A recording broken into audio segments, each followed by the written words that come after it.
Mari namang itinanggi ng Alphaland Corporation ang akusasyon ni dating Makati Vice Mayor Ernesto Mercado na nakakickback si Vice President Jejomar Binay sa transaksyon nila sa Boy Scouts of the Philippines.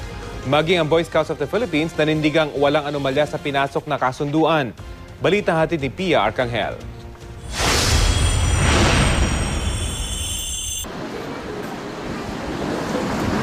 Nasa sentro ng Makati Business District ang Alphaland Makati Place na may mga residential at commercial units.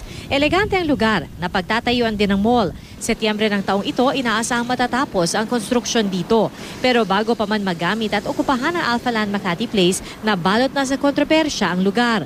Ito kasing tinutukoy ni dating Makati Vice Mayor Ernesto Mercado na proyektong pinagkakitaan umano ni Vice President Jejomar Binay sa pamamagitan ng umano'y 200 million peso kickback mula sa developer nitong Alphaland Corporation. Pero sa isang pahayag, maring itinanggi ng Alphaland ang mga paratang ni Mercado.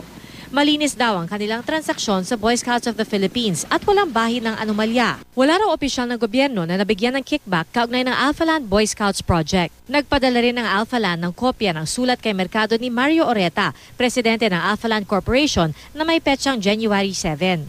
Ipinaalala ni Oreta na si Mercado mismo at hindi si Vice President Binay ang nakipagnegosasyon sa kanila. Si Mercado pangaraw ang pumirma sa kontrata bilang Senior Vice President and Head of Asset Management ng BSP. Sabi pa ni Oreta, maalala patiyak ni Mercado ang mga pahaging ito tungkol sa mga benefits dapat daw niyang makuha dahil sa kanyang pagpayag sa proyekto. Maaalala rin tiyak nito na sinabi ni Oreta kay Mercado na imposible silang makapagbigay ng anumang benefits dahil ang kanilang transaksyon ay mahigpit na sinusuri ng kanilang partner na Ashmore Group.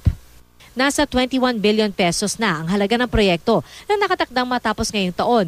Ibig sabihin 3 billion pesos ang kikitain ng Boy Scouts, halagang 5 beses na mas malaki kaysa sa orihinal na investment nito.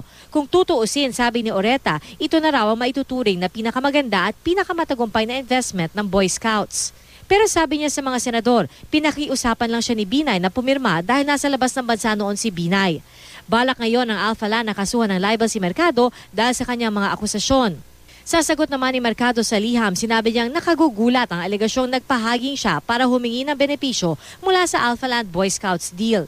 Iginiit niya ipinakilala lang siya ni Binay kay Oreta at hindi nga raw pinansin ang kanyang pagtuto sa ilang isyu sa kasunduan. Direkta rin daw nakipagnegosasyon si Oreta kay Binay o kaya kay Jerry Limlingan. Alegasyon pa ni Mercado, ginawa siyang fall guy ni Binay sakaling may mangyaring mali sa negosasyon. Kaya nga raw siguro biglang bumiyahe noon sa ibang bansa si Binay noong araw ng pirmahan para si Mercado ang pumirma sa kasunduan. Ang Boy Scouts of the Philippines naman nanindigang walang anomalya sa kanilang transaksyon. Totoong wala silang hawak ng 600 million pesos na halaga ng kanilang bahagi ng lupain nung pumasok sila sa joint venture kasamang Alphaland.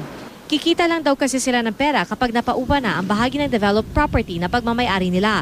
Pero sa ngayon, nasa 530,000 pesos kada buwan na raw ang natatanggap nila mula sa Alphaland dahil inuupahan nito ang podium para sa kanilang showroom. It's only unfortunate and it saddens us the BSP is being unnecessarily dragged into the controversy. Napupolitika ang Boy Scouts of the Philippines . Pia Arcangel, GMA News.